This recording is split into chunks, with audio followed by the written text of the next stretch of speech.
नमो नारायण साथियों।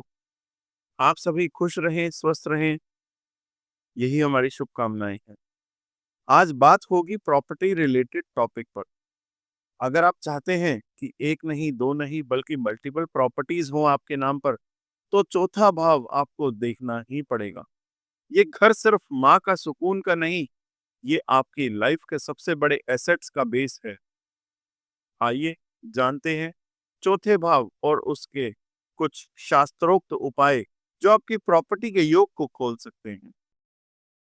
देखिए, अब जरूरी बात क्या है, आपके चौथे भाव में कौन बैठा है, कौन से ग्रह की प्लेसमेंट है, कौन से ग्रह की दृष्टि है, ये सब मायने रखता है।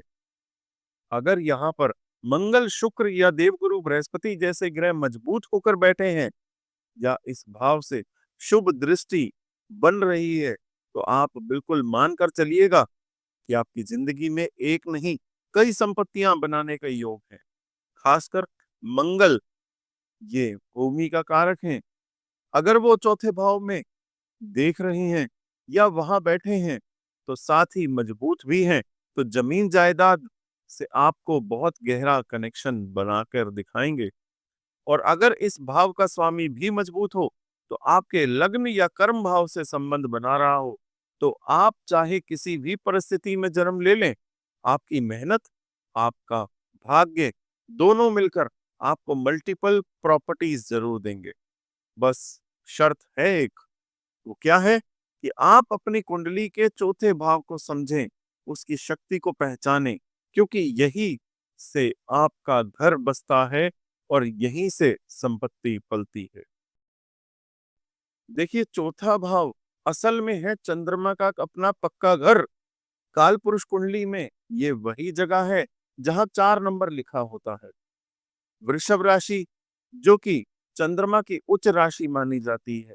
चंद्रमा वैसे तो प्रॉपर्टी का नहीं, बल्कि मन, माता और भावनाओं का कारक है, लेकिन क्योंकि चौथे भाव उसी का घर है, इसीलिए अगर आप अपनी कुंडली में चंद्रमा पीड़ित को देखें, केतु सिर्फ प्रभावित देखें या एक से ज्यादा पाप ग्रहों की दृष्टि में हो, तो यहीं से समस्या शुरू हो जाती है।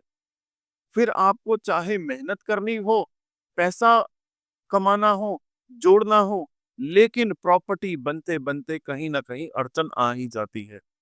इसीलिए सबसे पहले आप अपनी कुंडली में चंद्रमा को परखिए, वो मजबूत है या नहीं, क्योंकि मन का ग्रह अगर डगमगाया, तो संपत्ति भी डगमगाएगी। अब बात करते हैं शास्त्रोक्त उपाय की। अगर आपकी कुंडली में चौथा भाव कमजोर है या प्रॉपर्टी से जुड़ी बार बार अड़चने आ रही हैं, तो शास्त्रों में इसके लिए 2 प्रभावशाली उपाय बताए हैं। पहला है भूमि सूक्त का 11 बार पाठ करना, जो अथर्ववेद का एक विशेष मंत्र है और भूमि दोष से मुक्ति दिलाता है। जब भी आप कोई जमीन खरीदें या खरीदने जाएं, तो उससे पहले उस जमीन पर बैठकर इस सूक्त का पाठ जरूर कराएं। ये आपकी प्रॉपर्टी में रचनात्मक और सकारात्मक ऊर्जा लेकर आएगा। दूसरा उपाय क्या है, अपने घर में गोमती चक्र का वास्तु प्रयोग। लेकिन यहाँ ध्यान देने वाली बात यह है कि गोमती चक्र साधारण ना हो, बल्कि विशेष मंत्रों से सिद्ध हो। हम आपको ऐसे गोमती चक्र प्रोवाइड कर सकते हैं जो आपकी कुंडली और दोष दोनों के लिए सिद्ध साबित होगा। अगर आप ये रेमेडी लेना चाहते हैं, तो हमें व्हाट्सएप कर संपर्क कर सकते हैं, ताकि आपका चौथा भाव मजबूत बने और मल्टीपल प्रॉपर्टी के साथ बने। धन्यवाद।